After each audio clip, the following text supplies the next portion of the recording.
మీరేనా అత్తగారు? కారమండి. ఓ చూచి చూడగానే తెలుసుకున్నా. చీసౌ రాజకుమారికి ప్రియ శుభమంగళ కళ్యాణ. వరసలు తర్వాత ముందు మీ వీర ప్రతాప సాహస ధైర్య ఘనతలేపాటు చూడాలి. అవి లేండి. గండా ప్రభు తగిలించు సంఖ్యలు.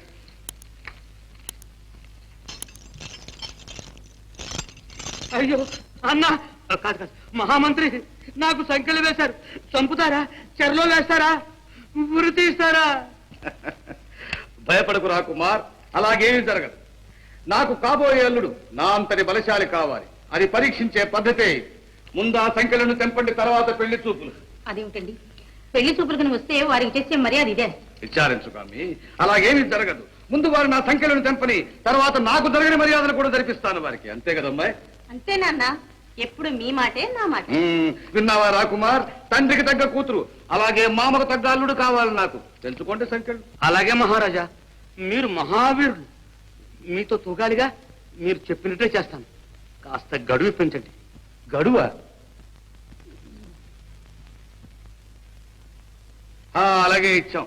మహేంద్రజిత్, వారిని అంతవరకు ఇక్కడే ఉంచండి. చిత్తం, ఉంటాం. ఈ సకల గౌరవాలు ఇలాగే జరిపిస్తూ. అలాగే మంత్రి గారు వారిని తగు మర్యాదలతో చూడండి.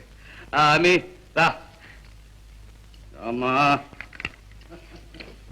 గండ సంకళి తీసి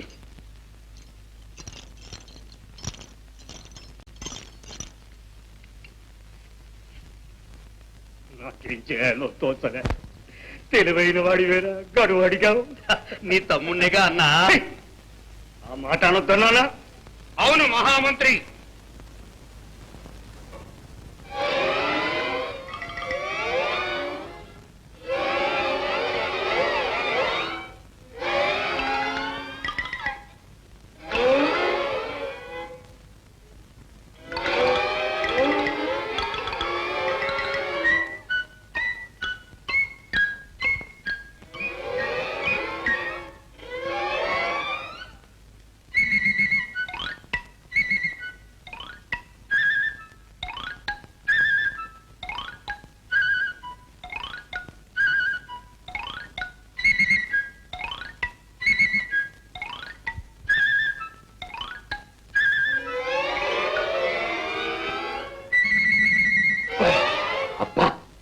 ఏమైనా సరే, ఎన్ని నాళ్ళైనా సరే ఈ గొలుసులు తెంపాలి.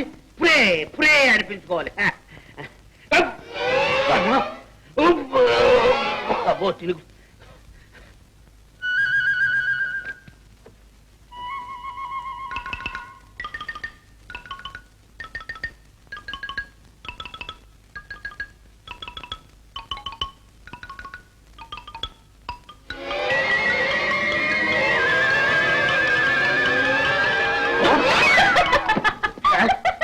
ఎవరది?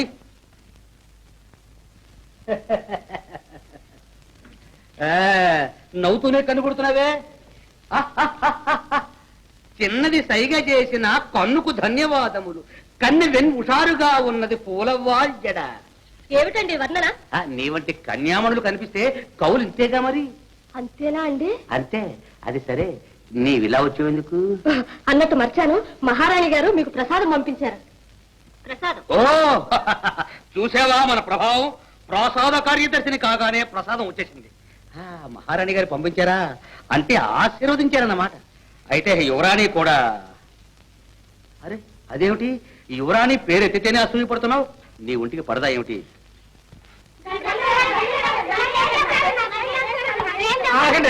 అలా చేయకండి. ఇక ఏం చేసినా ఆదోరే. కోటకి అల్లుడుగా పోతున్నాడు.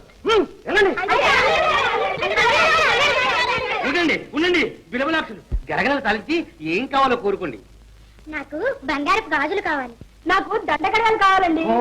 నాకు పట్టిడు కావాలి. దండం వేసుకోకు. మంది వట్టి గౌరవోద్యోగమే, జీతం నాతం లేదుగా. ఇవన్నీ ఎలా ఇవ్వగలను? వాళ్ళ గోళ మీకు తెలవలా? రేపు అమాస కదా, కొల్లారం బండి తీస్తారుగా. రాజనగరాన్ని మంత్రి గారు కొల్లగొడతారు. ఏమిటి, రాజుగారి నగరాన్ని మంత్రి గారు కొల్లగొడతారా? అంత అయోమయంగా ఉందే. దొరవు, ఓహో, అర్థమైంది అర్థమైంది. మేము స్వయంగా పెడతాం. ఆ కోళ్ళు ఏమిటో మేము చూస్తాం. మీకేం కావాలో అవన్నీ తెస్తాం. సరే సరే కాదు, పురే పురే అనండి.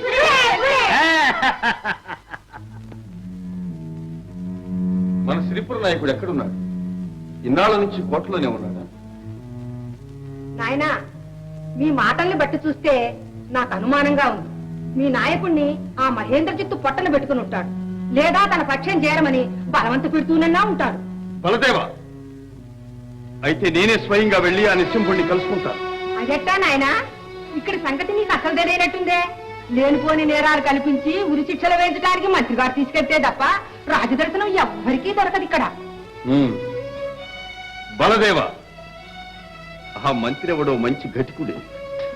అయితే ముందు వాడి పని పట్టాలి. మంత్రుల పని పట్టవలసింది భుజబలంతో కాదు, బుద్ధి బలంతో. ఏమిటా కోలాహలం? ఇవాళ అమావాస్య కదూ, మంత్రి గారు కొల్లకొచ్చారు.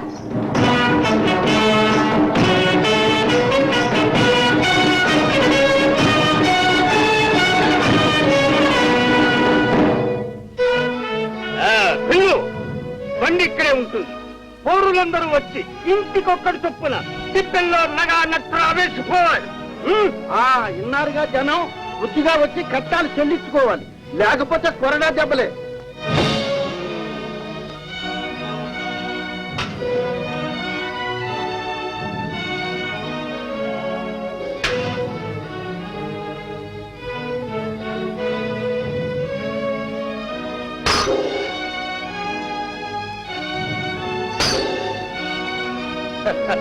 అవును మంత్రి, నాకు తలగడుగుతాను. మనం వసూలు చేస్తున్నది పన్నుల సందాల.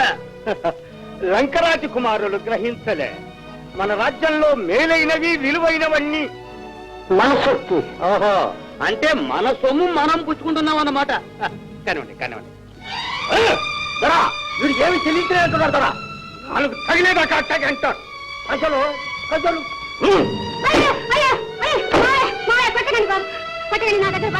అయ్యో, ఏం కర్మ ఇది! నీ మంగళసూత్రమే.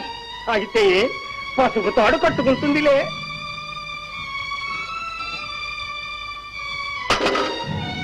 చూడండి, ఆడపిల్ల భక్తి రాజభక్తి చూపిస్తోంది. అంతా అలా ఉండాలి. దొరా, ఆ మూల కొట్టాలు మొరాయిస్తున్నారట. పద. నువ్వేమి ఏమే?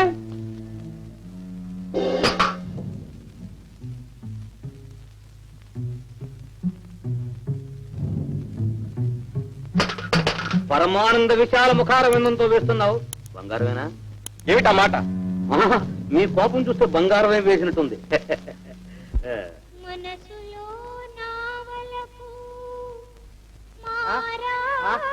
ఆహా, ఈ సంసార జంభాల జంజాటంలో ఎక్కడిది తీయని పాట, మధుర గీతం. బదులు వెళ్ళి ఆ పాడే గొంతులు పట్టండి.